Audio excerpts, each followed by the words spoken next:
And welcome back to the 128 KV podcast. We are back once again. Due to lack of popular demand. Yes, and that demand is so lacking that I have not celebrated Andy's birthday that's tomorrow. Oh, it is tomorrow. I didn't even realise. Yes, to celebrate, we've got a great podcast coming up. Hey! Can't wait. I just want to say that Sony are going full villain arc with the news about the PlayStation. It gets worse. It's more than just the discs. It gets worse. Xbox have got an open goal in front of them to kind of really kind of hammer home an advantage. Yes. And of course, there's the massive elephant in the room. Andy's shoulders. No, the the MSI Claw EX. I want to talk to you about it. I want to drill into it. But first, we have to hear from our sponsors. Right, it's time for me to pay the 128 KB bills for today's totally impartial video sponsor, and that's SILKLAND. And today we're lucky enough to introduce a brand that's fixing the single most overlooked part of your entire gaming setup. And look, we see it all the time. You spend hundreds or maybe even thousands on a brand new OLED TV, a high-end PC or a new console, and then you connect it all together with a 2-quid mystery cable you found at the bottom of the drawer that probably came bundled with some dodgy old DVD player from the market. It is a shambles. You end up with flickering screen, throttle charging and performance. It's just a genuine mess, and this is where SILKLAND come in. They make premium, genuinely high-spec cables that ensure you're actually getting the performance that you paid for. First off, let's talk consoles. You absolutely need the 8K HDMI 2.1 cable, and this isn't just a standard HDMI. This is HDMI certified 2.1, and that really matters. It pushes a massive 48 gigabits bandwidth. That means you get flawless 4K at 120Hz, variable refresh rate and auto low latency modes. If you want the sharpest and fastest image on your next gen devices, you need a proper certified HDMI 2.1 cable, and the SILKLAND is that. But what about your PC or your handhelds or maybe even your Mac? Well, SILKLAND really has some tricks up its sleeve there too with their USB-IF certified USB 4 cables. This thing is basically future-proof. It supports the new Thunderbolt 5 standard, pushing a mind-bending 80 gigabits per second of data transfer. So if you're running off an external SSD, transferring massive video files, or even driving a 4K external monitor, there is absolutely zero bottleneck here. Plus, it also supports 240 watts of fast charging, meaning it will keep your hungriest laptops and even your handhelds topped up to a maximum whilst you play. Also, just kind of love how durable these feels. You're getting nylon braiding and reinforced connectors. I can throw this USB 4 cable into my backpack and I know it will flawlessly handle my displays, my storage, my charging without ever failing me. It's a proper chunky, high quality feeling cable. So if you want to stop bottlenecking your expensive hardware and finally upgrade your connections, this is it. Hit the link in the description to check out SILKLAND. All of their cables, they are amazing, and by doing so you will be directly supporting the channel. And of course, massive thanks to SILKLAND for sponsoring this video. Andy, how has your week in gaming been? Oh wow, obviously it's been a pretty mad week. Like a mad week, especially with the MSI Claw, which I can't wait to talk about like very, very soon. But that has been like guns blazing, but I love it. It's the kind of stress that's like fun because I'm like, I just want to do this next. I want to do that. I want to try this. I want to test this. I want to do that. Like there's so much stuff, but very good, even though we had such a limited time with it. And there's also that thing, sorry to interject, when a company lets you borrow a device, they rarely tell you how long you've got with it. But you kind of know that it's like... But you know they're like, come on. And there was word with this one that it was probably the only one in the country, the only manufacturing sample that was about. Yeah. So kind of assumed that MSI will want this back really quickly. Yeah, exactly. But not, so there's like a ticking clock. We just don't know how loud that clock is or how close to midnight we are. Yeah. Yeah. So anyway, I spent like 2 days solid just like doing as much as I could, trying to film it as well, like for the videos and stuff, and just getting my impressions down. So it was a quick turnaround, and then lo and behold, as soon as we put the video up, they wanted it back like straight away. They were like, "Can we have it back now?" It's like, "Yep, that's cool." But there's a couple of things I want to talk about before we get into all that good stuff. I completed another game. Another game? I know. What's going on? What is going on? What is going on? I know. It was a very good game. I don't even know what game you started. We've not even talked about this. We did slightly, but I don't know if I said that I was going to continue it. I'm talking about Hitman 007. Oh, we did talk about it. You completed it. Yeah. So I obviously did the will it runs, and when I do the will it runs, I always try and get past the the tutorial-y bit. Right. Yeah. And the 007 tutorial is long because it's like it's like a prequel kind of thing, isn't it? It's like a what's it called? Where they start out and they're fresh and then they become origin story. That's what I'm looking for. And so it was really long, like a good couple of hours maybe, like into it, and I was really enjoying it. It's literally like playing a Bond movie. And I was like, this is really cool. And obviously the Will It Run video happened. I put the game aside. Other stuff happened. We bought PlayStations. I played through Control and stuff. Once I completed Control, I was like, I kept thinking about 007. I was like, I've got to go back to that because I've already sunk in a few hours by this point. So I was like, I'm just going to play it. And I got hooked. And if just like with Indiana Jones, where we had like real big kind of skepticism going into it, like, is this going to be any good? Because I just kept thinking, this is just Hitman, isn't it? Like, this is just Hitman. And whilst I actually like the Hitman games, there's basically no story. It's just like, here's a level, get that guy, like, do whatever you want to do that. Like, and it gets a bit boring quick for me. Same, yeah. But this is like more linear, very story driven, which is just what I like. So I was sucked in, and I found it incredibly like addictive, really fun. The combat is kind of hard. Like I found it hard because I didn't even realize you could like dodge until right near the end. I didn't know you could reload your gun manually. So I was waiting for clips to run out because you have to have a clip to reload it. And because you're only picking up enemy weapons, often they don't have like more than what's in the barrel or whatever, right? So I didn't realize until the end. So I made it more difficult on myself, but it was really good. There was a lot of times where the stealth, I had to like retry the level like multiple times, which was kind of annoying, but in a good way. Like it was felt like an old school game, just like Hitman, where you like fail and then you try again and you fail. The kind of like Star Wars Outlaws was when it came out and it was very hard. Now it's a lot easier, but I really enjoyed that. It made me feel like Xbox 360 era of games in a good way.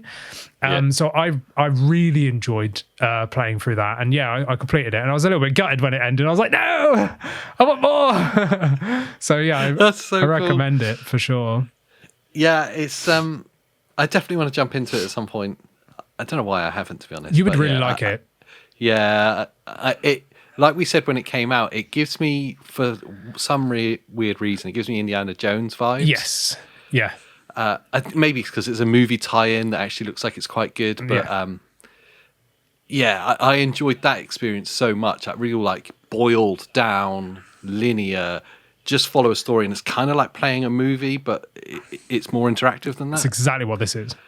Yeah, the thing is with those games, they're such a tightrope, aren't they? That like they're either like amazing or awful. Yes, they're rarely kind of middle of the road. Yeah, totally with you. And we had concerns about Bond, that it could be like really middly, kind of just rubbish. Yeah, well, all I saw in all the trailers was it's just Hitman, but it's a different person. Do you know what I mean? But actually playing it, really fun. I loved it. I played it on the PC, Xbox mode on the TV. So my wife's 5070 set up. It ran great. It's got DLSS and stuff. I just 4K'd it, like a mixture of like high settings and stuff. It was good. Can I, talking of games this week, can I ask you a question? Yeah. Did you maintain your pre-order for Star Fox? No. That came out this week, didn't it? Was that this week or last week? I think it was last week. God, has it been that long already? It has, yeah. The game that came out yesterday, which I'll talk about in a minute, there was a Nintendo game that came out, which is absolutely incredible. But Star Fox, unfortunately, whilst I'm a huge Star Fox fan, when they announced it, just like we said, it's just another remake of Star Fox. And I was like, I've played this game like 50 times. I've bought it loads. And I was just like, if it was a new Star Fox, absolutely, I wouldn't cancel my pre-order. I tell you, a real mistake they made, which I would rarely say, it was the demo. That is what killed it for me. Yeah. Same. Yeah. And normally I'm a big advocate for demos because I think They're fantastic. And I remember being a kid, like all of us, that you couldn't afford every game that came out, so you tend to play a lot of demos to scratch your itch. Yep. But yeah, after playing that demo, and I played it all the way through, played everything that was in there, and got to the end and went, yeah, I've had my fill, actually. That's enough of this game, because it is the same game again. It just looks cool. Yeah, and that's the thing it did with look me. cool. As soon as I played the demo, I went, I've played this before. Do you know what I mean? I was like, I've played this before. Same thing. Yeah. And I was like, you know what? I don't want to waste like 50 quid on this. I was like, it's just too much. If it was like 20 quid, like then I would be like, yeah, fine. Like I'd probably play it one night and that would be it. But like when it was that much, I was like, you know what? I got to be a bit more selective here. To be honest, one night would be enough to complete it. Well, that's what I mean. Like, because the original story is literally like 2 hours long, and I don't care about any of that multiplayer stuff, which loads of people do, and that might make it worth it. But for me personally, I would never even load it, so it's pointless. Yeah, it's pointless. Yeah. You've written a note in our notes. Yes. I know that there was fans of our notes in the last week's episode. Was there? So I'm going to make more reference to I love it. It was mainly because you said at one point, I wrote it in the notes, and I went, oh yeah, there it is. And then later on, I said, and then I missed it. Yeah. Rhythm Groove Paradise. Yes. Right. If ever there was a game that screams you, it's a rhythm game.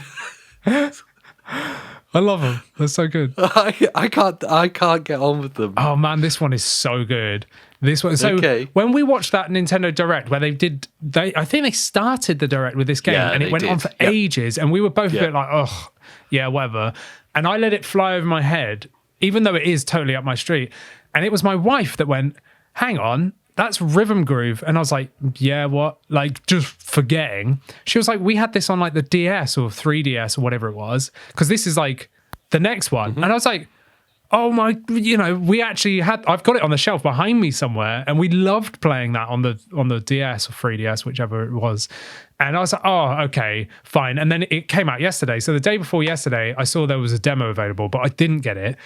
I just saw the price, and it's like £30 for the game. Oh, nice. And I was like, you know what? That's a day. I'm just going to buy this. So last night I bought it, like day of release, and we only played it for like 40 minutes, and it was incredible. It's so fun because it's basically WarioWare, but rhythm only, and you only press A.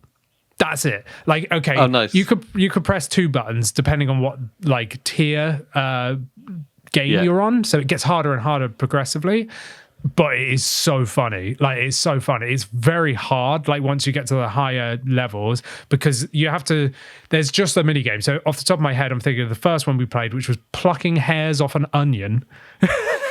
Right? And it's really funny, and you've got to do it in time, obviously.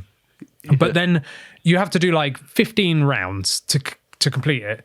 Then the next tier, they add in like another mechanic, like you press and hold for like a curly hair, right? Okay. And then there's 30 rounds now, so it's even harder. And then the next one again is you've got the rhythm, you've got the normal plucking of hairs, you've got the press and hold for the curly hairs, but then they block it off, so you have to remember the rhythm and which ones to do. And now there's even more rounds to like complete it, and it gets harder and harder and harder. And there's so many stupid little games. It really does feel like a DS game, and they were the best games for me. It looked like a DS game. It definitely had that feel. This is like 100% Nintendo. If you like Nintendo games or WarioWare or anything like that, this is a must buy. It's so good. It's incredible. I crumble under the pressure of rhythm games. That's my problem. So I'm fine. And there's this domino effect of like mess ups that happens. Yeah. You miss one or two, and then suddenly like the round is falling away from you, and you're like chasing it. This one's cutthroat. If you miss once, you've lost a life. If you miss again, you're out, like game over. And the other person has to do it for you. So me and my wife were playing it, and the embarrassment. Yeah. So if she failed, I'd have a chance at completing hers. And if I completed it, it regained full life for the next round. But if she failed once and I failed once, you're out. That's it. Oh, wow. No matter how far in you got. And some of those games are really hard. Like they get hard, but in the best way. We had such a good laugh. It was so good. I can't wait to play it again. That's really cool. Right. I want to jump to Andy. Yeah. The elephant in the room. Oh, yeah. Yeah. I need to talk about. It's not here Claw anymore. We can't. EX. No, I know it's gone. It is behind you, actually. Is it? Oh, on the TV. Yes. Yeah. It is behind me. Yeah. Of course, the MSI Claw 8 EX Ai Plus yeah. keyboard smash. Yes. The first thing I need to talk about, yes, I need to highlight it in big letters, is we did actually hear very quickly back from MSI about the RAM situation. Yes. So anyone who watched that video will know that we had these questions that you were pointing out, like, what is the speed of the RAM? Because the unit I've got 7,400 megatransfers. In America, the information saying it's 80. Is it 85? Yep. The other speed, 8,500 megatransfers. What's going on? Because that directly affects the performance of the G3E, doesn't it? Yes. So the benchmarks that we were giving and we'll continue to give until we have a retail unit will be under what they should be because the G3 is working at a lower percentage. Anyway, MSI have come back and confirmed that it was just because it was a manufacturing unit. They only have what they have for those, and that full retail units will be the same worldwide at 8,500 megatransfers. Yes. So that's good news. Really good news. I'm really happy because, as I said in the video, I was like, is this a regional difference? Because the price is technically cheaper here in the UK, which is for once like a mind blown because normally we get stiffed. And I thought maybe it's just because they've got the slower RAM. And I wanted to highlight it, obviously, because our benchmarks would be affected by the slower RAM. But for the MSI to immediately come back and be like, no, the retail units are definitely going to be 8,500 in the UK as well as everywhere else. That is a win. And it also is a huge win because it shows that all the performance that we showed, which we were like, oh my God, about, is just going to be even better again because it's going to have even faster RAM. Obviously, it's only going to be a minor improvement in performance, like maybe like 5% or so. But we'll still get, the advertised speeds. In my mind, because it gets closer to the full capacity of like performance for the G3E. It's about the long term life of this thing. Absolutely, yeah. It's not about the now, because the now, even at 70 whatever it is, the slower RAM, the performance is still insane. It's still a generational leap. Yeah. It's more about like if you're going to be investing. What are these retailing at? £1,400-1,500? £1,400, so $13.99 UK, Yeah. $17.99 America, and then the UK bundle is $14.50, which comes with a case, screen protector, grips, and a keyring, I think. We're asking, or the manufacturers, and we're not asking for anything. The manufacturers are asking people to spend a lot of money now because of how expensive everything is. So the truth is, if you're upgrading or investing. At this point, this isn't kind of a whimsical, it's a £600-700. I could probably sell one thing to buy one thing. This is, hell, I'm going to have to save up or put it on a credit card or something, It's a big decision all of a sudden. Oh, yeah.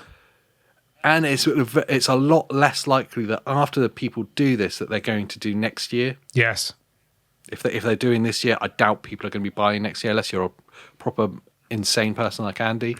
What are you saying? It's true. The faster speed of RAM really matters because people are going to be holding on to. I believe people are going to be holding on to this device for multiple years now. I also believe that, and I also think this is the device where you actually can hold on to it for multiple years. Do you know what I mean? Like this makes sense. I did see someone commenting about, AMD are going to follow up quick, aren't they? Like it's like. Well, unless they... Not according to their roadmap. Exactly. Unless they break their roadmap, no, because they are waiting... Well, they said RDNA 3.5 until 2028 plus. So we've got at least a couple of years until that happens. So this is the hottest thing right now for the next several years. It's going to have that longevity over anything else we've seen. We've obviously, even though we don't have the device yet, I did so much benchmarking and stuff versus, just for itself that I didn't show in that video just because of time constraints. But I do want to pit that up against the Z1 Extreme and the Z2 Extreme at some point. Yeah. And of course, if we get a retail unit or whatever, then I'll love to compare the RAM speeds as well, because that would be interesting just to see how much performance there will be gained by having that faster RAM. But obviously that's going to take a little time until we get to that. Yeah. I did, just to kind of reflect upon some of the comments we've seen, because we do read them, even if we don't get around to replying to everyone. Yeah. But like, there was some people that were questioning the fact that we had picked optimized games. Right. I know what they're referring to. They're referring to Forza and Cyberpunk. Yeah. And Cyberpunk. Yeah, yeah. Well, and the thing is, like, everyone tends to pick the same games to benchmark, because there's like, Cyberpunk is a really good game to benchmark against. You can put ray tracing in there, and it hugely affects performance. It's very dense. There's a lot going on. It's a real stress test on the demands of a low-powered device. Yeah. I mean, look at it on the Steam Machine, even on a higher-powered device. And Forza, very recently, it's a really interesting one, because on most devices, there's some real significant performance issues. Yeah. Specifically with stuttering, isn't there? Yeah. On these the AMD handhelds. Obviously, I can't speak for the 395. Even the Steam Machine can't run Forza properly. What can it run properly? It can run your wallet down. Yeah, right. But yeah, so the AMD handhelds definitely stutter. Go watch our Will It Run video from when it came out. Yeah. Everything stuttered other than the original MSI Claw 8 with the previous generation Intel, where that one was the only one that wasn't stuttering, because it was the Intel chip, like whatever they've done there magically, didn't stutter. But the Legion Go 2 running SteamOS with 32 gig of RAM, 16 gig of VRAM stuttered, even though that normally wouldn't on games. The Xbox Ally X stuttered, the Xbox Ally stuttered, the Ally X's stuttered. So it's also, whilst you're talking about stuttering, it's also worth pointing out that when you're watching back what's been recorded, I know one of the members brought it up about micro stutters. That's not what you're actually seeing in person. It's literally how cameras work. The shutter speeds, they open and shut out of sync to what the screen is displaying, so it might look like it's micro stuttering. Absolutely, and I only film at 4K 30 just because my camera's overheat in this crazy summer heat. I can't film at 4K 60. Like, my cameras will literally just die. So I film at 4K 30, and again, the shutter speed compared to like the screen refresh, the output of frames, if it's doing like 150 FPS or something, and I'm filming at 30, it's not going to be synced up. I don't have like G-Sync cameras that I can like plug into the device. I mean, that sounds sick, wouldn't it? That's a genius idea. That'd be so good. You could just plug your camera into the handheld. It syncs up the shutter speed and everything. Oh, that'd be great. I think it's a very niche product for about 10 people in the world. Just for creators. Yeah. We need to get in contact with like Canon and NVIDIA. Yeah. Make this stuff happen. So back to like the stuttering and the performance and the fact that we've picked optimized games. I reject that. We didn't pick optimized games. We just picked the games that are best to benchmark right now. But the thing is as well, I showed 2 games. And the 2 games I showed were member requests for Forza, because our members literally said, please check stuttering in specific areas, and specific power settings. So I did it, So, if you want to become a member, you can go down there and check it out. Supports the channel, gets into our Discord, He's such a professional. But yeah, so Forza was a member request, and then Cyberpunk was because I knew it had XeSS Frame Gen. Forza doesn't. So Forza only has XeSS. It doesn't have Frame Gen built in. They chose NVIDIA DLSS Frame Gen, not XeSS Frame Gen. So I wanted to just showcase what like raster performance would be, like raw performance versus XeSS versus XeSS plus 4 times Frame Gen. So yes, that is an optimized game, but I purposefully did that. But the thing is off camera, I've got data on a load of other games that are not optimized, which again, we can eventually get to when we get around to it. But yeah, so... people will never be happy. I could test every game in the world and someone will be like, well, you didn't test this game from 1983. It's like, yeah, well, I'm sorry. Yeah. I had 2 days with the thing to benchmark as much as I could and make content. I'm not writing a website blog where I didn't even have to film anything. Do you know what I mean? It's people don't see behind the curtain a bit, but yeah, there's other data that we have, and of course that will differ from retail units which have faster RAM as well. And this is like engineering sample that had like older drivers and stuff, And Intel are known for like smashing drivers out. You look at the previous Claw 8, the first Intel one. When it came out, so good. When it came out, unfortunately, it kind of sucked driver-wise, not hardware-wise. And then Intel were just like rapid-firing updates, and now all of a sudden it's incredible. So I can't wait to see what the driver support's like with the new one, with the G3E Extreme. Because again, looking at AMD, the driver side, whether it's a manufacturer's fault or whatever, like look at the Legion Go 2. It's had like one GPU driver in the 8 months that it's been out. That's borderline criminal. It's ridiculous. The support there, it's ridiculous. I don't know. I know it's changing the subject slightly, but we'll come back to the MSI. I don't know what Lenovo's plan is. That's the thing I can't get my head around. No idea. They've released a kick-ass device. Yep. Like from the Z2E generation, probably the best device that's there. A combination of the screen and the performance, the higher config of RAM and stuff. Yeah. It was like they really went for it. Yep. And almost immediately just turned their back on it. Yeah, they were like, just like chucked it into the corner of a dark room and went, oh, over there somewhere, I think. Yeah.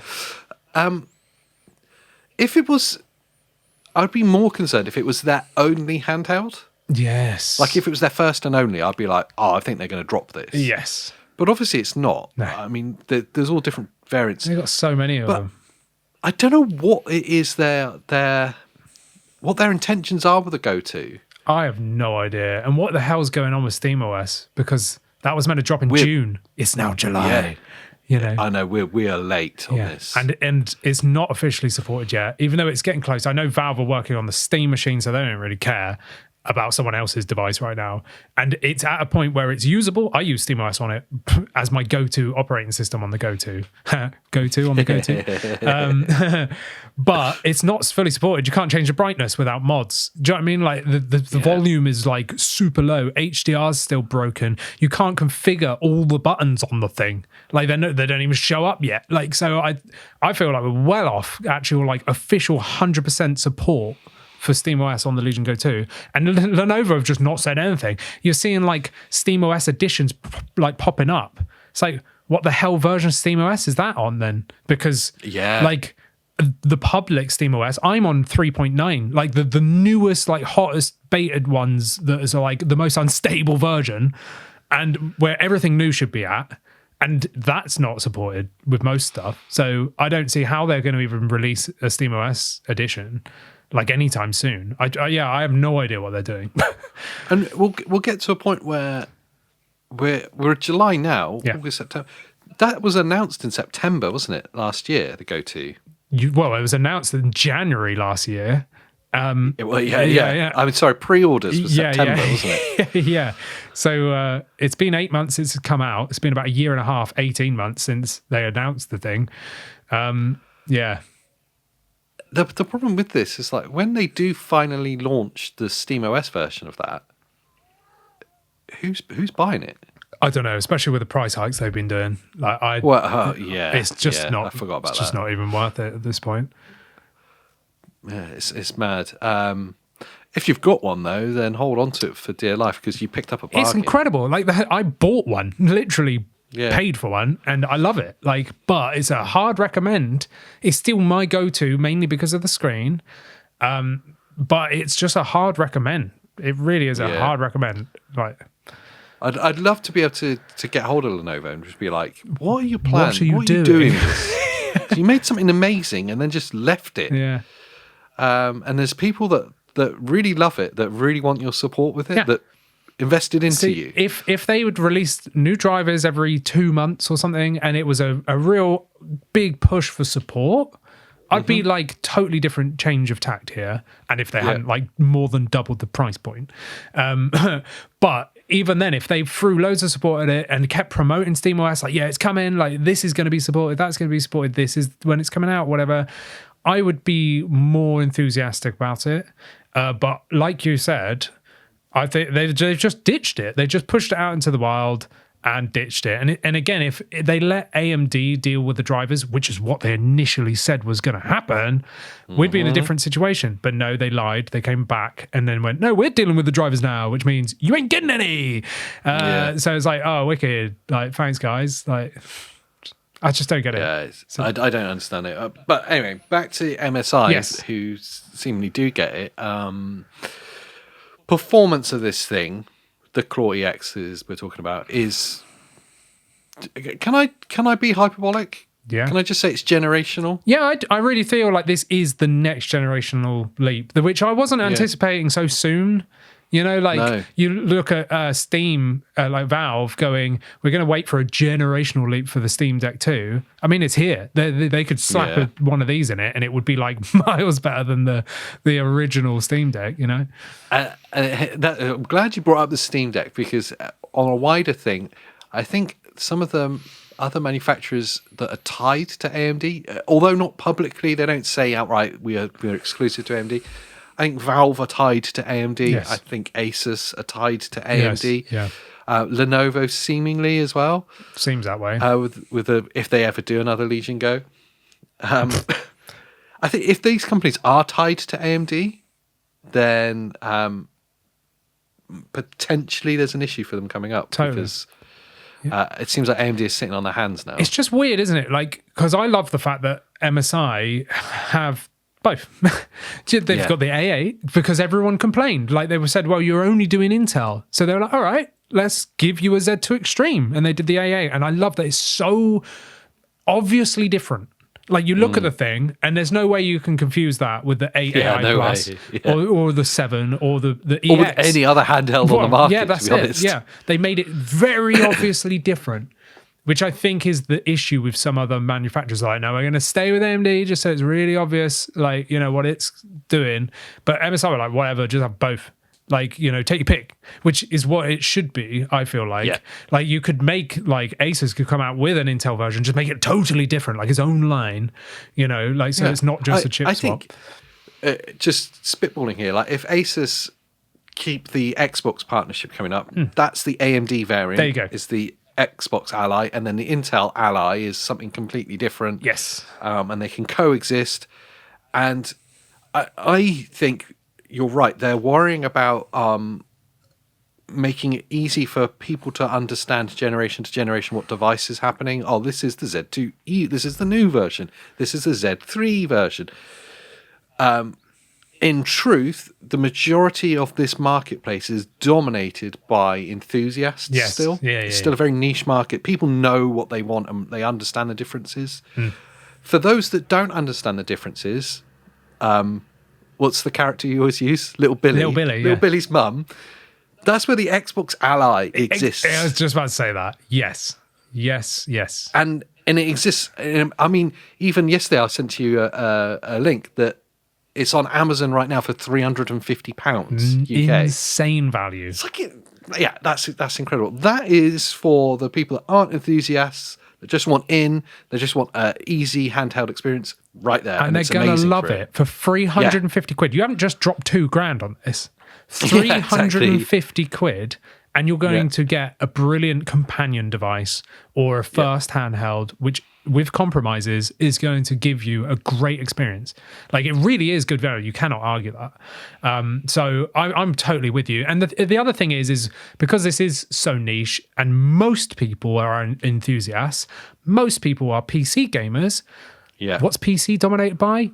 Intel and AMD. You're one or the other. Like, and when you buy, you don't buy like an AMD motherboard and buy an Intel chip. Do you know what I mean? Like, you know that it ain't going to work. Like, it's got to fit. Like, you do a bit of research, and if you don't know, you find someone that does, or you go online and you find help. Like, you know, it's pretty obvious. Like, blue, your AMD, Intel. It's pretty obvious. It's so obvious, even I don't know. Why is my PC on fire behind me? I don't know.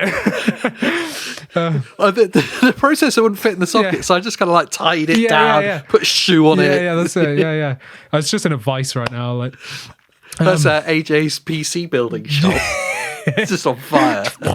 Yeah, the temperatures are really good.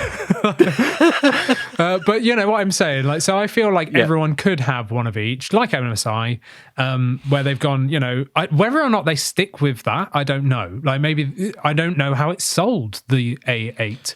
It might be that no one bought it, so they just stick with Intel. I don't know. Yeah.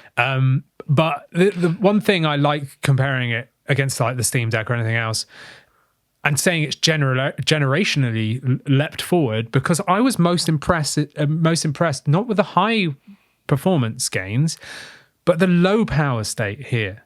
Yeah. Like running games at like 10 watts. There's one game that I'll talk about that I haven't shown in the video. I know it's Hi-Fi Rush, easy game to run, but 10 watts and getting like locked 60 like FPS. It's insane. It's just insane. And it was maxed out, all the graphics on max. This performance we haven't seen since the Switch 2. Yeah, right. Yeah, that's it. But I can't even remember now if it was 60 or 120, you know? I can't remember, but it was. I thought you were going to say 120. I genuinely did. It might have been 120. I can't think off the top of my head unless I went and looked at the footage. But it's really impressive. Like, really impressive. Again, looking at Forza, running the game at 13 watts, native, what am I about? Raw performance, so like rasterized performance at 800p, and getting really good, like a locked 60 almost. Like, that's just mad. Like, it's absolutely mad. Yeah. And I know everyone, because I said, we've never seen performance like this in a handheld. Everyone's like, oh, you don't know about the 395. It's like, oh, come on. That is not a handheld chip. You've taken a laptop chip and shoehorned it into a handheld. It's got an external battery. Yeah. It's got water cooling. And I love a handheld. It is a handheld. It is. And I love it. But it's not to me, because you've got to have a massive brick on the back. Again, it's a laptop hacked into a thing. Yes. It's massively niche, like even more niche than handhelds are already. And it's really expensive. This is like coming from like the Z2 style chips. To me, this internal battery is like more readily available. It feels like the same argument, like if I was to water it down even more, make it really even more easy to understand. When like consoles come out, like say when a PS5 Pro drops and you go, oh, the performance on this is actually really good for the price, this is really impressive. It's the equivalent then of like PC players going, oh, we've had that performance for ages. What are you talking? This isn't impressive. Yeah. Like, you're missing the point. It's like a different marketplace now. Yes, and this is a different marketplace. This is more accessible for everyone. Exactly. Yeah, this is going to be widely out there, and it's the first chip that was literally designed to be in a handheld. The 395, the 388, all of those, the 385, they weren't designed for handheld use. The other one, I did reply to someone in the comments about this, and they say, I can't believe you say we've never seen performance like this before. What, you've not seen 395?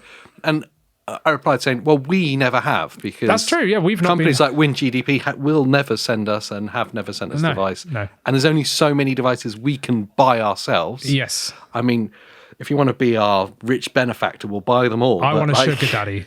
Come on. Just send the email. And I'll live on your yacht as well. Fine. All right. Yeah. Andy will wear a bikini. I'll live on the... But, it's the thing that impressed me as well is those people going, you haven't seen the 395. Yeah, but at the lower wattages that you're going to be playing at, if you're actually like traveling or whatever, or like conserving battery here, the G3 Extreme beats out the 395.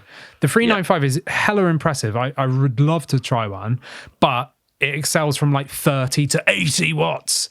Like, that is insane. Like, you need like backpacks of batteries on. Do you know what I mean? Like, the Ghostbusters. Yeah, exactly. Yeah. Whereas the G3 Extreme at like 10 to 13 watts, you're running like AAA games. At like that's where I get excited. Yeah, that's what's exciting me. It's like you're no longer throwing just power at the thing to brute force it. It was sport. I'll go back to Switch 2. I make that reference in jest, but also like that's what was super impressive and still is about that device. It's like 11 watts or something handheld, and you're playing AAA games. It's impressive. It's really impressive, yeah. So to get like great performance at that wattage range is that's where we want to be. Yeah. That's where we want handheld gaming to be. We don't want it to be at like 60, 70, 80 watts. Yes, yeah. Because it's just too much. It will never be handheld then. No. It'll be too hot. It'll be too drainy. Imagine trying to play that. Like, I saw people's posts, actually, which is funny, because I'm in loads of Reddit groups, Facebook groups, blah, blah, blah. And there was people with 395s posting pictures of them playing outside because it was too hot to play inside with it, because it was just generating too much heat, because we've got like a blister in summer here with like mad heat waves in the UK that we're not equipped to deal with at all. At all. So there's like people outside playing these things because it's too hot. So like imagine trying to run the thing at like 60 watts inside when it's like 35 degrees inside or something. Do you know what I mean? Like, you'd be cooking. It would be like absolutely mad. Yeah. But yeah, the one... Go on. So I was going to sum up and say performance is generational. There's one thing I want to touch on, just because this is the thing I see across the board on other creators' like videos, is everyone's testing stuff on low, and everyone was like, why? Do you know what I mean? Like, just like see what it can do. So I've pretty much everything that I tested, I've done so many benchmarks that we haven't seen yet on the channel. I've tested everything low versus high. I skipped medium because if it's going to run well between the two, then, you know, you can do the maths yourself, right? I've only got so much time with it. But just taking Cyberpunk, it's an optimized game, whatever. But anyway, 12% performance loss going from low preset to high preset on the, that's insane, on the benchmarks. Like, so 800p saw 12% loss by just literally jumping all the way up to the high preset, and the same with 1200p. It was only a 12% loss in performance by jumping up that much. So you don't need to be playing low. Obviously it's going to be game dependent and dependent on how much RAM you've got and the speed of the RAM, which with the MSI they've confirmed is 8500, but it is actually going to be able to run these games, and especially if you throw on XeSS and Frame Gen stuff, you're going to be absolutely laughing. Really good segue, because we were obviously excited about XeSS 3 and the kind of machine learned AI based upscaling that's going to be in there, because it's actually like hardware based and purposefully designed for this. Yes. I think it's safe to say, first of all, that that's lived up to our expectations and some. But where I think this conversation gets interesting, because that's just kind of like, oh yeah, it's really incredibly impressive, but Frame Gen. Andrew, talk to me about frame generation. I'm not doing because I'm leaving. Because we've both stuck our flag to the mast of like, frame generation sucks. Yes. It feels horrible. It still feels like you're playing at the base frame rate because that's how it works. Yeah. And if your base frame rate is like low, then the like input latency is disgusting. Yeah. It feels like you're playing in Treacle. Everything gets really slow. Yep. Yeah. The frame count is saying that I'm playing at 120 FPS, but it really feels like I'm playing at 20. And the more you're trying to upscale it and the more you're trying to put more frame gen on, the worse the base performance gets, because it's having to like compute that, So like if you were playing, let's say 60 FPS, and then you throw XeSS, well, really now you're probably at like 50 FPS if you look at the base. Throw on like 4 times frame gen, now you're probably at like 40. Do you know what I mean? Like, because it's taking power away. I was really shocked. And obviously when I ran these benchmarks, I was running the Cyberpunk benchmark just so it was the same every time. So I'm not playing. And I was like, go on then, let's try XeSS quality with 4 times frame gen. And I was like, let's see what that's like. Ran it. And I was like, wow, like crazy numbers. Like, they're really, really high. And I was like, I bet that's horrible to play. Like, I bet it feels disgusting. And obviously afterwards, I was like, you know what, let's give it a go. And I added ray tracing on. So I was at 1200p. XeSS quality, high preset, ray tracing all on, 4 times frame gen, and getting something like 150 FPS or something mad. You can go watch a video, I show it in there.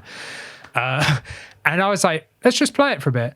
And I kind of like forgot, like I was just playing Cyberpunk, like walking around. I was like, what? Like I actually had to go into the settings to check that I had frame gen on, because I was like, I'm not seeing any screen tearing, even though it was like way above the frame cap, which was like weird. I didn't see any like the weird traditional frame gen artifacting, like where it screen tears at the bottom of the screen, or like your stairs, for example, are like hideous. They're all like melted together and the cross hatching and stuff. Yeah. It's like all like weird. And I was like, why is everything so sharp? I was like, this is weird. So I'm like staring at like pavements, walking around, like, doing stuff. Like, why is nothing happening here? I was like, what's going on? And then I'm like, press jump, and it jumps. I was like, what? Like, if this was on an AMD chip with like FSR 3 frame gen, I could press the button, go outside, have a coffee, and come back before he's jumped. Do you know what I mean? Because it's that much latency. This thing, I was like, press the button, jump. I was like, huh? And I tried it with the like guns. I was like, guns is going to be really obvious. Like, bang. I was like, oh, what the hell? Like, and I played it for like probably 25 minutes or so, messing around, like changing the settings, like turning off ray tracing to get even more FPS. Like, just trying different stuff, trying 3 times frame gen, 2 times frame gen, like whatever. But 4 times frame gen actually shocked me. I was really surprised. because it just felt great. Like if I'd have set this up or someone set it up for me and gave it to me with the frame counter off, I'd just be like, this is wicked. I could play this all day long and it looked fantastic. That's exactly what I was going to ask you, because the feeling is the final part. Yes. If you took the frame counter off and let's say it's doing its madness, like it's going above the frame count, but you're not getting any tearing.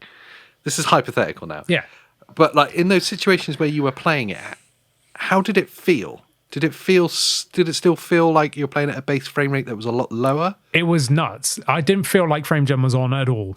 I'm really sensitive to it and I hate it. Yeah. Like I literally have said on record 1 billion times, I hate frame gen. I will show it in Will It Runs, but if I'm going to play personally, I never use it on anything. I won't use it on PC, like a proper desktop. I won't use it on anything. I will use upscaling if I must, even though personally I prefer to run stuff at lower resolution natively without any upscaling. But the thing with XeSS is, XeSS has always had the better image quality, but now, because again, it's machine learned and everything, whatever magic they've done to, if you go into the Intel software, you can see it's got like anti-lag on and you can turn it on or off, or you can put it on plus to try and help the input latency. But man, it was impressive. I was thinking 4 times would be unusable. I was thinking 2 times is going to be maximum before you really, really notice it. 4 times felt great. The only thing I would do is make sure I'm not going above the frame cap of the monitor. So I would probably play it at 2 times frame gen or whatever, just so that I'm within the 120 hertz panel. But honestly, I'm impressed. And yes, it's only that one game that I managed to test with 4 times frame gen and everything. So that's where the question mark comes out, and this isn't an MSI thing. This is an icon on the Intel side of stuff, really, isn't it? Is how quickly developers will implement XeSS, so you can take advantage. Because obviously, like I say, that one game that for a long time has been able to take advantage of it. Yeah, I think it depends on uptake, doesn't it? Whether how quickly developers will start to embrace. I think it's just going to get more widely used. Because it already is seeing more wide. If you go onto Intel's actual website, you can literally go into what games are supported, and pretty much all of them are like most recents.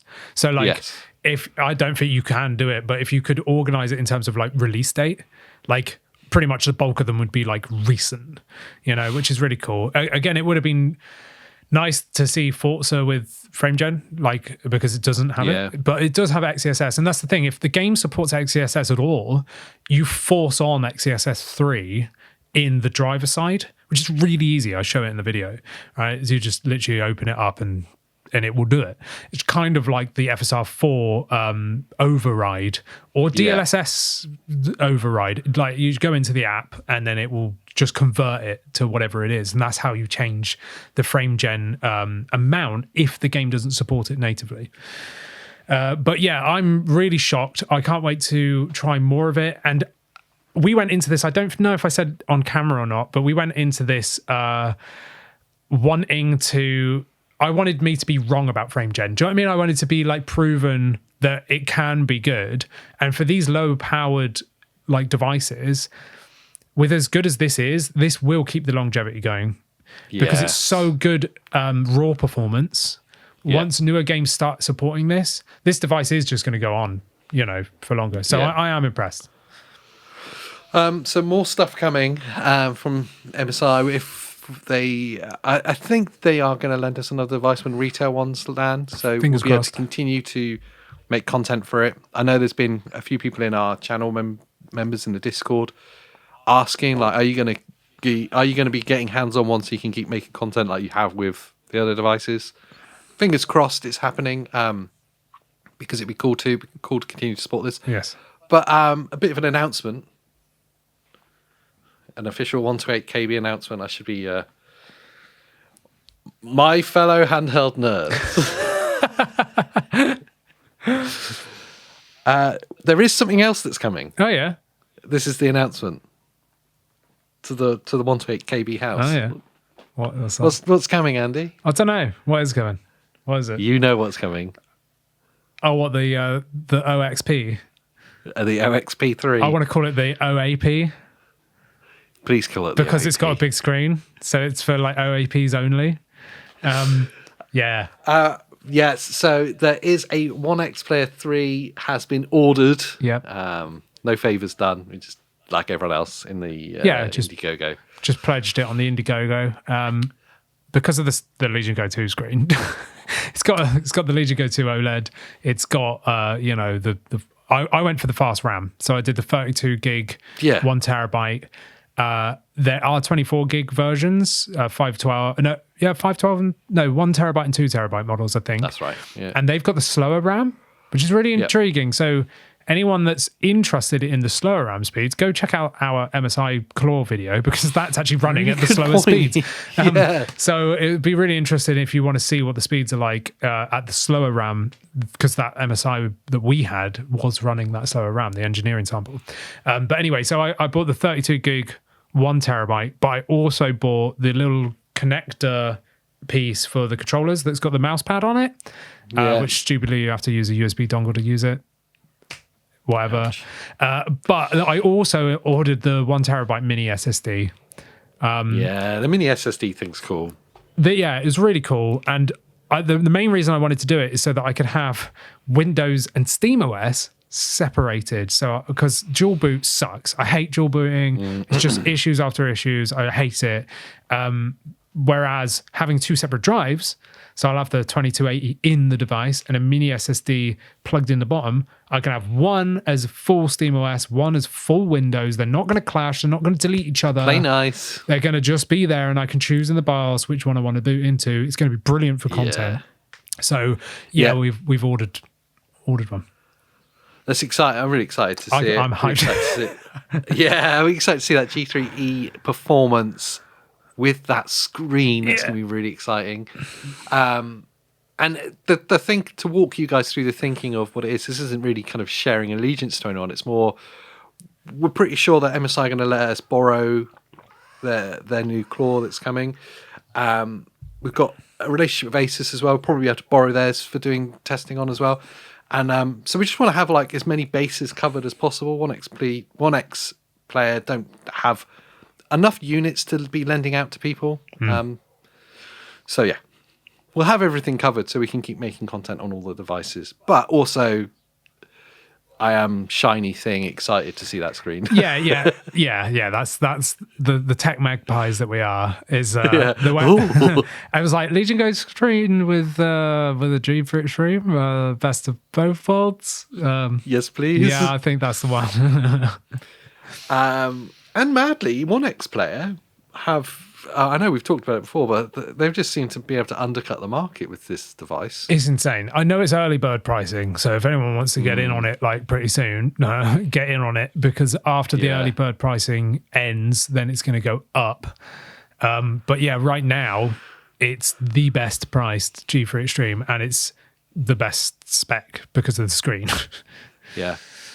But I know there's that confidence thing we've talked about a lot with the kind of more mainstream manufacturers, RAMAs and stuff. Yeah, you are going to have it easier if you buy from someone like MSI or Asus or someone like that. You know, you're going to have like a regional support, whereas, you know, ordering directly from China, you're going to have to send stuff to China.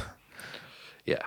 There's one thing I want to touch really quickly is RAMageddon.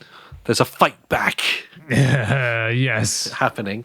The reason why devices like the MSI Claw and the 1X Player 3 are so expensive is obviously we're told that memory and storage prices are inflated because of AI taking up all the stock.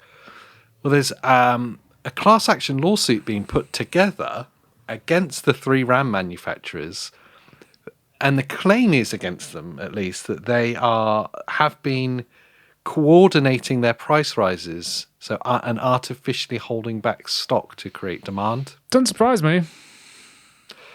I'm pretty sure there was a case in the past where they got sued for this, late 90s, early noughties. I'm pretty sure this happened before. Yeah, probably. And they got collectively sued then. It is an inherent problem when you have like a very small number of companies doing something that's so important. Yeah. But that is the tech industry all over. When you look at RAM, you look at storage, you look at processors as well. It's the same like few companies that are actually like making the things. Yeah. Do you remember when there's the silicone shortage? Yep. Just after COVID, was it? Yeah, it's during, wasn't it? Yeah. Yeah, like nothing could get, not even like cameras or anything. Yeah, you couldn't get anything. Like, processors, yeah.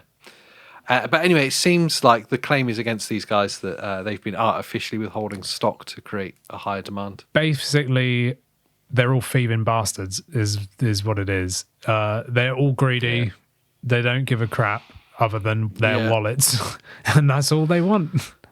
Yeah, it's that old when there's a gold rush, sell picks and shovels, isn't it? Like, these are the picks and shovels guys, and they're trying to cash in. But the sucky thing is, for the entire tech industry, it's creating an absolute... I'll just be frank, it's a complete shit show at the moment. Yeah, and the annoying thing is people need devices. Do you know what I mean? Like, you can't help it if you need to get something. Like, if my editing computer kaput because it's like 6 years old, I'm going to have to buy something at extortionate prices. And there you go, look, people are buying it at like 10 times the price. Let's just keep doing it. Yeah. But it's like, no, we have to. There's literally no other way. Like, it really pisses me off. There's also a thing that's happening at the moment as well, where a device gets launched. Let's say the MSI Claw gets launched. I know that the initial sales were really good, were higher than they were expecting when they first went on retail pre-ordering. And the common wisdom is what's happening there is there's a fear of missing out that's happening. Yeah. And not missing the device, but a fear of missing out of the price right now. Yeah. Because all the perceived wisdom is that this is as good as it's getting. Yeah, exactly. It's getting worse. Yeah. The end of this year, it will go up again. Yep. Asha Sharma said it. She expects by the end of next year to have doubled, so it'll be 4x by that point. Frame Gen. That's where Frame Gen is the savior. So people are rushing to buy things at inflated prices because they know that actually it's going to get worse. Yes. And that's an insane situation to be in. It's horrible. That's why we were like, okay, let's jump in on that 1X player at the low price, because if we waited 6 months, it'd probably be double the price. Probably double the price. And it's just like, man, it sucks. A weird time for technology that we've been conditioned over the past like 3 decades of gaming that devices get launched, technology gets launched at its highest price, and as more adopters take on and the technology gets older, the price decreases in a kind of a straight line. And the console generations taught us that, and now for the first time, everything is actually in the opposite direction. Yeah, I remember when GameCubes were on sale for like 50 quid, like 3 years after they came out. Yeah. Now, the like PlayStation and Xbox are like double the price of what they came out at. Yeah. Like, not like there was always cheaper. That, like PlayStation was always that thing of like you have a launch PlayStation and then 3 years in they'll do a Slim and a Pro usually at the same time, and they go in opposite directions of pricing. Yes. And I know for the most part I would always pick up when they were dropping in pricing. That's when I would jump in. Yeah. Right, now's my time. Yep. I'll get that cheap one. Yeah. There is still, I will say, there is still silver linings to this. There is still some good value to be had in the gaming market if you're willing to either compromise a little bit or look around. Yeah. There's certain devices that have held on to a very competitive price point. I want to pick out, we said earlier about the white Xbox Ally in the handheld space. Incredible. And like, we talked about a deal last week, I think it was, or the week before, that it dropped £100. It was down to £400 price point. Yeah, it was. Yeah. Right now on Amazon, it's £350. Yeah, it's insane. It is, I don't know what it is in America, but it's even at RRP, it's a very competitive price point. Switch 2 is an incredible price point. Amazing value right now. Yeah. I also saw Xboxes. You can get Xbox Series S's for under £300. I think it's $250 on the Xbox website. Wow. And they're in their refurbished section. Yeah. Whatever. It's the certified refurbished. I got the email for it and I was looking at it and I was like, it's been so long since I've looked at a console with a 2 as the price. I know, that it looks just kind of too good to be true. Where's the 1 in front of it? Exactly that. Yeah. I was looking at it, it's like $250. Yeah. That seems... it just looks weird now. Yep. And it's only been a few years, but so So there's still silver linings out there, but they are few and far between. Yeah, and you do have to compromise. And it's going to get worse. That's going to get worse. That's why, like last year, we said if you're going to buy a handheld, get one now. Yeah, because I tell you, even on the computing front, I need to upgrade my editing computer, and I use Mac because I'm an idiot and I'm stuck in their ecosystem now. And but for a while, the Apple Silicon wasn't affected by this because of their integrated share. What do they call it? Unified memory. Yep. And but anyway, I need to upgrade it. It's really struggling with edits. It's overheating all the time as well. So it's like it's time that I put Old Yeller to bed. And so I had like a config made. I didn't think about it, and then one of the resellers was like, "Oh, there's a sale on." So I put together a shopping list. I was like, "That's that." I need to think about it though because it's a kind of eye-watering amount of money. And then I came back the next day, and Apple I just hadn't paid attention. They had done a price rise, Yep. and it had gone up probably 30%. And 30% when you're looking at devices that are like $2,000 is a hell of a lot of money. Oh, it's massive. Massive. Absolutely you massive. just put it up to like 2.5. Yeah. Yeah, absolutely massive. You know. So yeah, like I say, it's affecting everyone. And you'll end up having to do it because there is no option. There's no alternative. You need this thing. Yeah. And then, again, they will just get greedy and just keep putting the price up. I know it's unrelated, but I was looking at aircon units, right? And just before this mad summer heat wave we just had, I looked at the prices and they're like £300 to £500. Yeah. They're all £1,000 plus now. Shut up. Yep. So I was like, well, I'm not buying one of them then. So, yeah, it's ridiculous. And they're like, don't worry, you've got finance. It's like, I'm not paying like 2 years to pay off an aircon unit that literally was 50 to 60% cheaper a week ago just because of supply and demand. And you'll use it for like a week. Exactly. A week, a year. And then you put it in your loft and then next year it'll be broken. So like, what is the point? But this is the problem with the tech side is, again, people are like, oh, look, supply and demand. Like, people are buying it at this outrageous price. Let's put it up some more. And it's like, no one's wages are going up. Do you know what I mean? Like, not at that rate. No way. Like, what? Like, how are people affording this? Yeah, it sucks. It sucks. Yeah. What also sucks is Sony's villain arc that they're on at the moment. Oh, I know. They waited for us to get PS5 Pros, and then they're like, ha ha! No! Fuck's sake!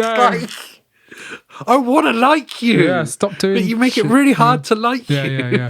Yeah, right. Like, Jesus. So, yes, unless you've been sleeping under a rock, you know, firstly, that Sony have announced that they will cease production of physical media games in 2028, which also confirms that the PS6 is going to launch in 2028. Yeah, that's a confirmation right there, isn't it? I don't know if they realise that that's what they've done there, but it must definitely does. Yeah. I saw that they're not backing down on this. I saw an article this morning saying they're already starting to repurpose their disc factory for other uses. Really? So they're scaling back already. But yeah, so disc games. Hang on, and just pause it. Does that mean movies industry's done as well now then? Because Sony own Blu-ray, right? They own Blu-ray, yeah. And all the movies that come out on 4K Blu-ray and stuff surely get pressed in the same place as the games get pressed. You would imagine so. But weird. The thing that really shocks me with this is, I wasn't going to get into this, but it's in the weeds. Like, Sony's business model is almost entirely based on the media. Yeah. They've always been really amazing at they make hardware that uses an innovative media format that's better than everything else, and then every other manufacturer starts adopting that media format, and that's where they make their money. Like, it's like compact discs, it's mini discs. It's like that's been their business model. Blu-rays, it's genius, and for them to ditch disc games, it seems like an incredibly odd move. But from their perspective, I'm not saying that this is right, but from their perspective, I think it was like 15% of games sold was on disc last year. Yeah. So and it's decreasing every year. Yeah.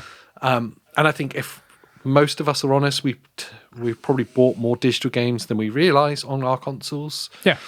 I have to say though, I really don't like that consoles, that they're not giving you the option. Yes. Yeah. Even if it was just, which everyone hates anyway, but a Nintendo keycard style. Yes. Where it was, again, you just put the disc in and it's a license, which they are anyway. Yeah. Do you know what I mean? And then you can just sell that thing, because obviously this takes away so many things. But the bit that doesn't make sense from a business perspective, it's a bit like them backing away from PC and saying, oh, it's cannibalizing our console sales, which it obviously wasn't. But anyway, who am I to disagree with a multi-billion-dollar organization? The thing that it's never made sense, and we've talked about it a lot, is that more often than not, the physical version of the game was cheaper than the digital version of the game. Yeah. Because retailers would use it as a loss lead, or they would do special offers in some way, would eat into their margins. Yeah. They would find ways of making it more attractive to buy it there. And it was like often like £10 cheaper on a £70 game. Yeah. It's like, you save okay, loads. I'll buy it physically then. Yeah. Nintendo games are like it all the time. Mm-hmm. Why not just make the option of physical still there for collectors? Because let's be honest, that's who it's for, really, isn't it? It's like diehard collectors. Yeah. But just make it the more expensive version and make a really compelling digital offering that is cheaper. 20% cheaper. Yeah. They ain't going to do that, though, are they? Knock off the cost of production, because they're obviously claiming that the $5 it costs them to press and send out these discs is, well, knock that off the digital one straight away. Knock off the retailer's margin. That's how it should have always been. Digital always should have been cheaper. We've said this for years. Like, what the hell? Like, all the cost of manufacturing, distributing, like stock supply, like when literally it's just codes online. Do you know what I mean? Like, it doesn't cost them anything other than storing like a few numbers. So, like, it just never made sense to me. Again, greed. But yeah, it's greed. Yeah. But they could be the good guys. They could, in this, and just go, we're going to roll back on it massively, and it's just going to be collector's editions of games that are physically pressed. Imagine if they said, like, public announcement, like they did like a direct style on it. Like, look, everyone's going to hate us because we're stopping discs. Yeah. But all our games are going to be 25% cheaper or something. Wow. Like 50 is the new 70, 80 again. Do you know what I mean? Like all the games are doing like maximum 50 quid or something. Like, because it'd be insane. The truth is, in their announcement, they talked about it'll be available on digitally through our storefronts and partner retailers. When they say partner retailers, we know the trajectory of this is it's just going to be just on the PlayStation Store from now on. Yeah, right. That's where this is headed.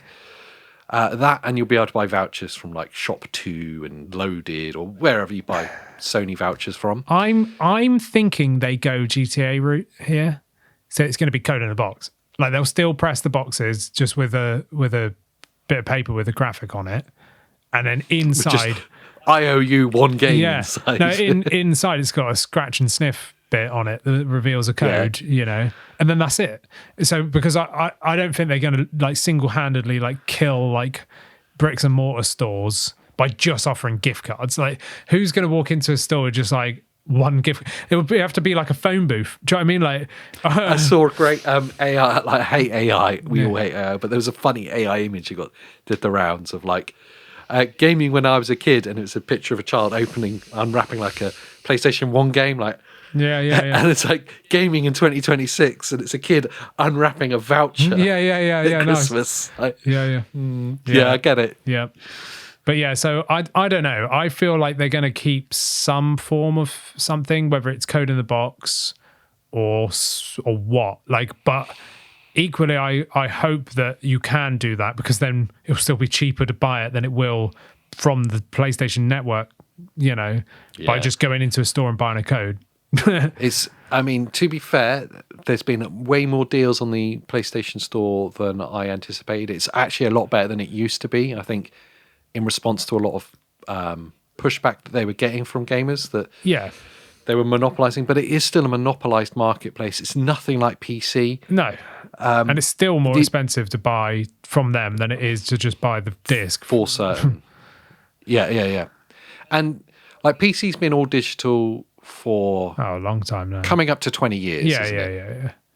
So you think like 2006, were you buying physical games still? I would say it was around 2009, maybe 2010. Yeah. I think the last physical on my shelf up here is probably the Prince of Persia cel-shaded one, which I think was 2009. Might be wrong. That sounds about right. It's around that time. So you're like 15, 16 years ago, whatever it was. A bit more, yeah. But it's a very matured marketplace. It's all digital. There's multiple storefronts, as in like there's 4 or 5 off the top of my head that are like reputable ones. Yeah, Steam, GOG, Epic, Xbox, that kind of thing. How they deal with the licenses and stuff is very well matured. It follows you around very easily. Games don't get taken away once you've bought them. They still exist. To an extent. Well, yeah. I mean, that is the truth, isn't it? With digital, it is a risk. Everyone's come out against this, basically, because of the concerns of the monopolised marketplace, games getting taken away from you. Upon the backdrop of it, the same day, Sony putting a notice out to people that bought movies on certain films, wasn't it, off one of their marketplaces. Just taking them away, no refunds. They've lost the license agreement, so they've taken all that stuff away. Like, how I get removing the option to buy it going forward, but removing your license, it's obviously in their end user license agreement that they can do that. Yeah. But boy, does it feel borderline illegal. Yeah, that's savage, isn't it? Like with Steam, when they delist a game, if you own it, it's still there. It's just never going to get updated again. Like you can still download it. Like I've got a bunch of the old GTAs that aren't available to buy anymore, but I could still download it. Fable 3, I think it is. I've still got it on my account. I can still download it. It's just that the last time it updated was probably like 10 years ago. But you can't search for it on the store anymore. You can't buy it. But it's still on my account, so I could still download it, But yeah, for them to just completely outright delete it, savage. To reach into your device and to uninstall it, that's the savage part, isn't it? I didn't even see him coming to my house, but there you go. Exactly. It's I would say it's very unlikely to happen to games, but it's not unfeasible. No. I mean, I think Sony are pretty cutthroat here, so I feel like it was totally something they would do. Yeah, and when you look at like franchise tie-ins, we talked about it earlier, like 007 First Light. There's going to be huge amounts of like tight licensing around that game. Yeah. And when you move into the future, which is what we're talking about, the preservation of games, we saw it with GoldenEye and the issues that there was to could they remake it, could they relaunch it, and it was a big licensing problem, basically. Absolutely, yeah. So when you go like 20 years into the future and that license has expired, does the game get taken out of your account silently? Right. Yeah. That's why we've got to put like all hope on GOG, because it's all DRM free. You know, like if game, they would never launch brand new games onto it, because with DRM free, you can literally download the game and just give it to anybody and they can play it. Do you know what I mean? So, but that is the only hope for like game preservation, which is their whole mission. Yeah. And as if the villain arc wasn't complete there, they went full circle on this just to make sure they are the bad guys. What have they done now? This morning, after a Q&A with investors, Sony executives hinting at increasing the price of PlayStation Plus this year. Well, I think they want to put the ultimate tier up to... I think it was like $240. What the hell? So that'd be like £200. Jesus. Like it was $120, like new. I just got a year of it on the sale for like 80 quid like a couple of weeks ago. So yeah, I just missed out on it. It's 120 it's supposed to be. Yeah, 120, yeah. So which feels like, well, that's not too bad if you buy it in a year. Yeah. £10 a month. Yeah. That's all right. I think that's okay, yes. Yeah, I don't think it's that bad. But 200, like that's a massive increase. 120 to 200, that's a massive percentage increase right there. And for what? Like what are they bringing value-wise? Are they going to stick Fortnite in there? Call of Duty Day One? That'll be the nonsense. No, it won't be the Call of Duty Day One, but it will be that nonsense, isn't it? what's the value? And that's everyone's question with it. There's 50 million subscribers, I believe it is. And apparently 40% of those is on the highest tier. Yeah, because it's like not a bad value right now. You up the price by like almost double and watch that drop to 15% uptake. To be having this conversation on the backdrop of also saying that you're getting rid of physical media is the behavior of a company that's so big and so successful that they are blinded by PR. Yeah. They're blinded by how things look. Do you know what I mean? Like they're unaffected. Yeah. Because they dominate the marketplace so hugely, they can get away with this kind of move and be like, well, yeah, they don't give a shit. So what? You're like, and they don't give a shit. And I know we're probably like just skim over it, but them also now shutting down the PS3 and Vita stores. Yep. Like, is another. They went to shut this down years ago. Everyone complained, and they went, "Whoa, sorry about that. Like, we're not going to shut it down now." And now they're doing it. I had the email like yesterday saying, "Yeah, no, we're going to shut it down, but don't worry, you can still download them for now." Was the email. For now. Yeah. So it was like, okay, great. So literally every digital game that you have bought on PS3 or Vita, it's just going to be gone. Like, that's it. Like, it's horrendous. So they're big bad wolves at the minute, I think. The big one that really sucks there is Vita.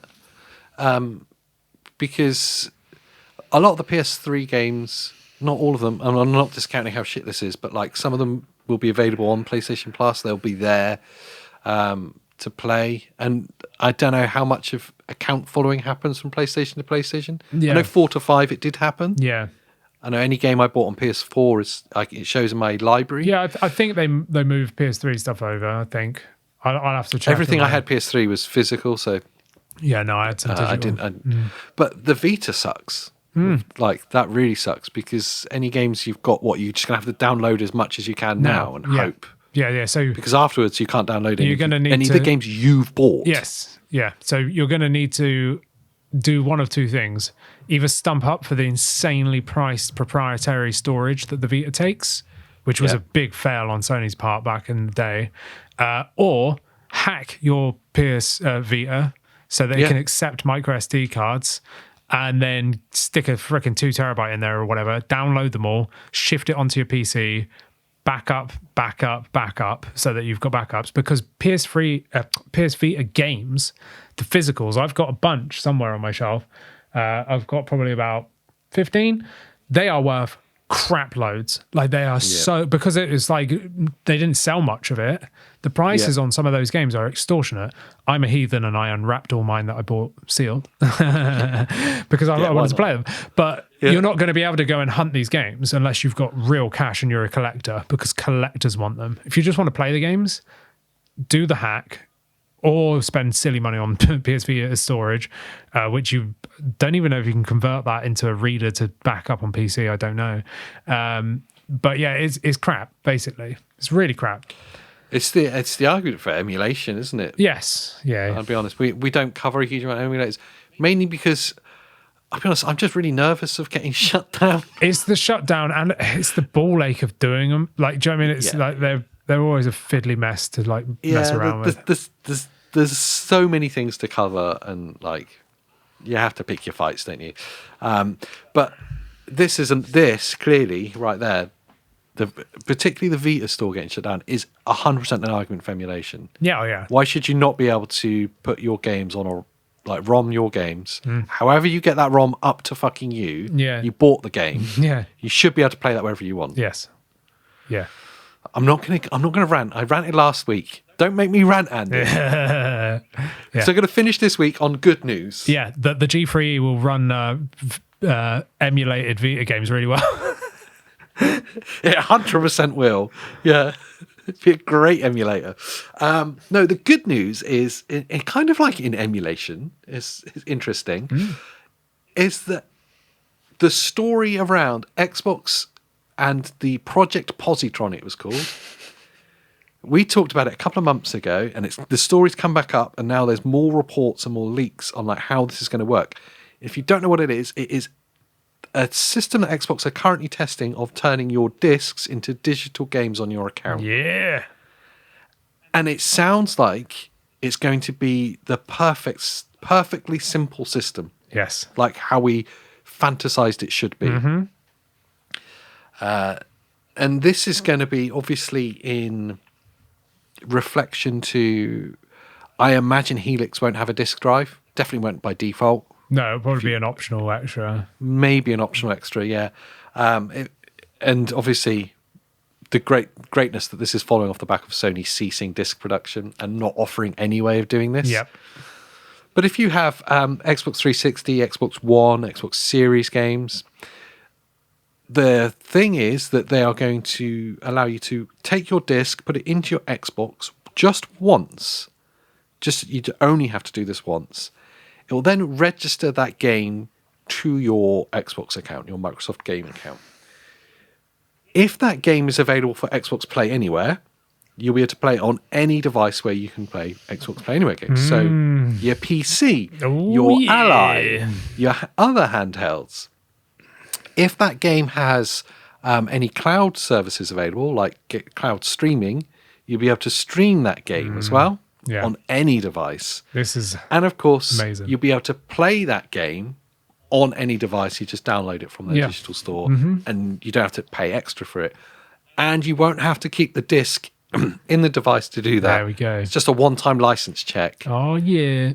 And then you go, well, how are they going to get around, like, you just flogging the game afterwards or lending it to a mate and pirating it? As soon as that license that's on that disc is then registered on a different Xbox, just deactivates it on your own. It deactivates it from your account and then it activates it on theirs. Yes. Isn't that just beautiful? That's literally what this should have happened in like PS3 era, like PS4, you know. Yeah. Like that should have been the case with the Xbox One and the PS4. Like just do it then. I think about with the PlayStation right now. Sorry to go for PlayStation right now. So you've got the PS5 Pro now. It doesn't have a disc drive. No. I'm not buying a disc drive. No, I'm not bothered. It's like another 100 and something pounds. Not worth it. But I've had to buy. There is a couple of games that I bought that I have on disc, which is annoying. Final Fantasy VII Rebirth's one of them. I mentioned it. There you go, bingo card. But the annoying thing is, I could see the game in my library. Yep. It says that you own this game, but I can't download it. Yeah. I've got loads. Like that. You see that I own it? Yeah. Let me download it. Nope. No. Sony. Yep. But Xbox doing this, I think, is. I hope they roll it out, and more than that, I hope for Xbox's sake they announce it soon. I would love it soon, before Helix, so that everyone can get all their games backed up and stuff. It'd be amazing for us handheld gamers that have an Xbox as well. With I've got shelves of stuff off camera that you can't even see of Xbox games right there, like 360 games, some original Xbox games, like Xbox One stuff. You know, like there's all sorts, and I've even got series games on disc where it was just so much cheaper for me to buy the game than it was to buy it digitally. So I was like, yeah, whatever. If I can just get all of those and spend a day just chucking discs in and register them all to my account and then never have to worry again because I'm not going to sell them or anything, they can go in the loft or something, or like I could dig a hole and pour concrete over it. It'd be fine. And do you know what's really exciting with that? Is I wouldn't rush out and do this just yet because this isn't like don't say official it. announcement. Don't say it. Not until I do it. I know what you're going to say because I was thinking the same thing. Don't go out because and they buy are all really the cheap. cheap. Yeah. Don't buy all the cheap games until I bought some. Of all the console manufacturers, they are the cheapest second-hand games there are. Because no one wants them. Yeah, nobody wants them. They are. You go into like a CEX and they're like bargain bin when games. CEX are shutting down because Sony ditches physicals, I'm going to go in there and pay like 1 penny for every Xbox game that they've got. And I'm just going to take them all, bring them to my Series X, and just register them onto my account. That's amazing. Yeah, it's so cheap. Like you're talking like 50p and £1 games galore. Yeah, I'm going to go on eBay and buy like a truckload for like £5, and then just sit there and register all the games on my account that I'll never play. And then have to get like something to support your ceiling because they're up in the roof. No, I'll build an extension on my house. Just out of discs, you know. Yeah, it'd be great. I've got like fitted wardrobes in this room just filled with games that I don't know what to do with. Yeah. From the old studio, just like games. I don't want more discs in boxes. My shelves are actually falling down with the weight of stuff. Like there's some shelves that are like this at an angle, like because there's a weight. And I've got a limited edition Diablo like collector's edition box that is holding the shelf up. I'm not even joking. If I moved that out, the shelf would fall and everything would fall off it. But I just can't be bothered to take it all down, get the drill out, and like redo it. So I'll just leave it. It's fine. So at least some good news to end this on. Yeah. If nothing else, I think it's a really exciting thing. Yeah. But yeah, One X Player 3 is coming. That's going to be exciting. Yeah. I want it now. No word on date. Oh, I did email them and said, look, I know you can't lend us any, but could you just speed this order up? Yeah, send it to us Please. fast. Yeah, they're going to start sending stuff out early August, supposedly, providing everything goes right. They've had like over 1.2 million pounds pledged for this device, which is insane. That's like way more in dollars. You know, like it's almost $2 million in dollars. So yeah, that's absolutely mental. But yeah, the orders will start shipping in August. We're probably like tail end of the first batch, maybe the second batch. Don't know how many they're making in a batch. But hopefully they see your begging on the email. Yeah, my begging. Yeah, and let us have it a little bit earlier because we're going to cover it. But I don't know if they'll do that or not. MSI Claw is it's exciting. It's obviously going to be more coverage from that coming, and I'm pretty sure the retail units start landing in the UK end of next week. I think it is. Yeah, I've seen people's pre-orders saying like the 20th or something, but I don't know. Yeah, that sounds about right. Yeah, I don't know. The exciting thing is we're going to start seeing more and more G3E out in the wild and more and more interest in it. I know from the comments and from the channel members' Discord, there's a lot of interest in this claw. Yeah. And rightly so. It's an exciting moment for handheld gaming. It really is. Yeah. Yeah, it is. Yeah, I'm hyped. I can't wait to try more stuff. So, let us know down in the comments down below any questions you have about G3E Performance and the MSI Claw, or anything you'd want to see from the One X Player 3 as well. Let us know all of that down in the comments down below. Whilst you're down there, please do like this video, subscribe for more handheld gaming content, and what else should I do, Andy? Become a member, and you can help us pay off that One X player that we've pledged to. Yes! And you get to talk to us on our private Discord as well. I love it. And that's pretty much it. That's it. Love it. So until the next time. Have a nice day. Yeah, have a nice day. See ya.